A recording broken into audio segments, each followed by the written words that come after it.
Hey guys, I thought I'd do a one-off video for Indomitus Day, happy Indomitus Day, and it's a rulebook flip through. Look, I'm not going to review this rulebook because, let's be totally honest, I'm a guy with a mobile phone sat at a dining room table. I do the videos because I love my hobby and love the community. If you want to look at some sort of in-depth rules reviews and things like that, there's far better ones out there. You know, check out Ash at Gorilla Miniature Games, brilliant one as usual. But I thought I'd flick through it and sort of give my reactions. So right, here we go. Let's start the journey. This, I'm liking this like twisted sort of faces. You know, see what happens during the 41st millennium. Are we still in the 41st millennium? I don't know. There he is, the Emperor. Dear me. Right. So, what is the hobby? Yeah, cool. Collecting. Yeah, just inspirational. I remember when I was young, I used to read these books, build and paint. This is great as well. The community aspect of it now, how to paint a miniature and the YouTube sort of access and so on and so forth. Gaming. What is gaming? I had a great time playing 40k. Look. Mind you, she's got a full Primaris army with a drop bunker and a go-kart, and this poor bloke, he's got a Chaos army, he's getting packed up. Right, yes.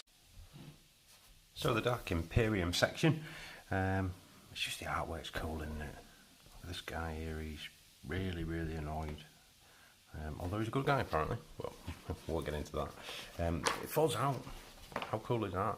I used to sit for hours reading these things and just like thinking about the empire, the empire of man and so on and so forth. Just brilliant. The background in this book is truly second to none.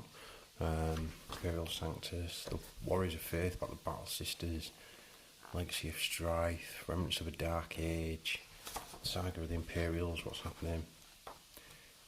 Tells you all about the knights, different races. There he is, the golden boy. Chapters, these are cool. I like to see the different colour schemes, so on and so forth. Look a bit heretical, don't they? As we're moving through, Grey Knights, who they are, what they do, the Adaptus, Sororitas. I really like Sisters of Battle. I'm very tempted with them, but Black Templars first for me. Warzone Pariah, what's happening there? Classic artwork. This artwork, I know it was on the Cadian box art for the actual Warriors and a Guard Codex, I think, but let me know if you can remember what edition this is from, because it's one of my favourite sort of pieces. It's really inspiring sort of Guard artwork. Let's have a look. A Lady Guardsman. A soldier's lot is to get annihilated on the battlefield for the Emperor. Mechanicus, these guys are cool, aren't they? He just wishes he was Necron.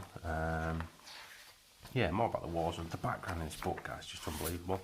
And then we get onto this cool sort of images and so on and so forth. There's this thing here, yeah, because you need a static. It's like a tarantula gun with a gunner built into it. Yeah, interested to see what that is. Drop bunker again. Yeah, I'm thinking we're looking at Primaris drop pods at some point as well. And then all the artwork, the different races, the really nice models there. Yeah, these are the sort of inspiring things that you can imagine sort of young kids looking through it and thinking, oh yeah, wow, one day I'll have an army like that. And then you get to sit on the kitchen table with your mobile phone taking videos. Yeah, these golden clad guys. I won't even utter their name. One of the guys at the club will be really upset about that. But they are filth. That says it all, doesn't it? That's a statement. Hammer of the Emperor and all. These, yeah, I love this sort of steampunky type, sort of Mechanicus stuff, little hovercrafts and stuff like that. Yeah, they're pretty cool. Knights, you want a knight army, fair enough. I remember when the knight came out. That kit was massive, wasn't it? It was an incredible kit, to be fair. Lost and the Damned, yeah, chaos. More about chaos, a bit more about chaos, chaosy chaos. Different gods, as we know them all. everyone watching this video will probably be able to name them. That's cool. Not much more to say about that, really. The Chaos Knights, Xenos. Who are they? held out this. Oh, the artwork's brilliant. They look really, really quite shocked. Oh, what's going on here? Farseers, Drukhari. I used to have 10,000 point Dark Eldar army before they got called Drukhari, so like that, the temptation is real. Yeah, it's just cool, and Harlequins, I've dabbled with painting those as well, never again. A bit about the Warzone. Here they are. Here they are. Fear the enemy beyond. We have there. Very well said. Yeah, a bit about Blackstone, Orcs, Tau.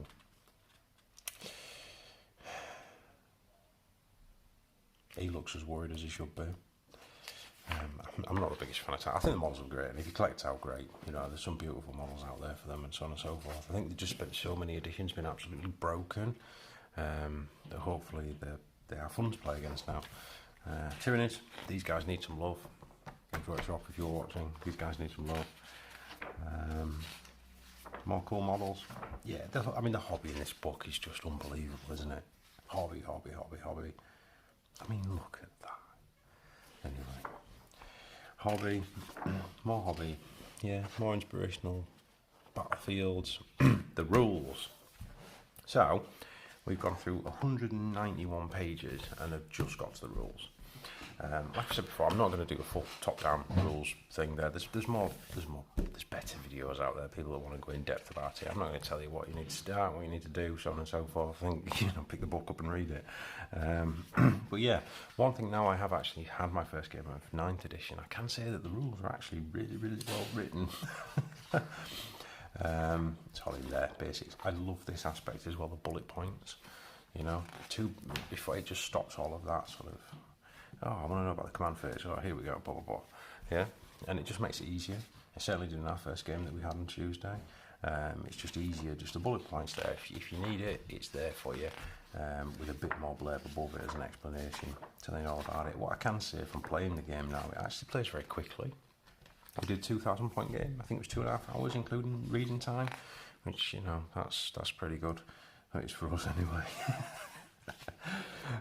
Overwatch fight phase. You know, the basic rules there, they've been talked about so much that I don't see a real benefit to going through all of those. A lovely Dark Angels army. I love this metallic green. Yes, more of that, please. Games Workshop, showing people what they can do with their paints. Battleforce armies, who they are. Battlefield sizes, what you can take. Supreme Command Detachment. Yeah, army building, really easy. Really happy with all of it, to be honest with you, from my overall sort of experience of playing. Stratagems, these are your core ones. Obviously every army has its own. They're still the same. Command reroll, cut them down, desperate breakout. Overwatch, that's the big kicker, isn't it? But I have to say now that it was really nice having a game and not getting all you guys shot to death before they actually got to do anything. And it felt like bloodletters could actually get into combat and do some damage and so on and so forth. Although I did use a command point, kill a demon prince with Overwatch, so you know, there you go. Strategic reserves, this now makes sense. Aircraft makes sense. Actions are new, so some missions require you to plant a flag or make a psychic action, things like that. So they're quite interesting. So a real sort of tactical aspect there. Just enjoyed it. Terrain. Now, me and my mate Joe, terrain was always the big thing that we just had issues with in the previous edition. It was an area of a blob of +1 armor save, and maybe it made it a bit harder to move. Terrain now works, and I can say that hand on heart from playing a game. Buildings, you just classify everything. We went through our board, we set it up, and just classified everything. So this is this, this is this, this is going to do this, and this is going to do that. Both happy, done. And we were saying about sort of tournaments play and things like that. Tournament organisers out there, one suggestion I would have to you is that your terrain set out and you perhaps number it or letter it, or you just say on this table, this is this, this is this, this is this. And when people are rotating around, there's no difference. You come to your board and you know exactly what your terrain is, but it's going to give you the same benefits and negatives as the last people that played on it as well, which is all good for someone to play. Example battlefield, using the 2 different coloured boards. A bit on open play. I can't say I've ever really started playing open play.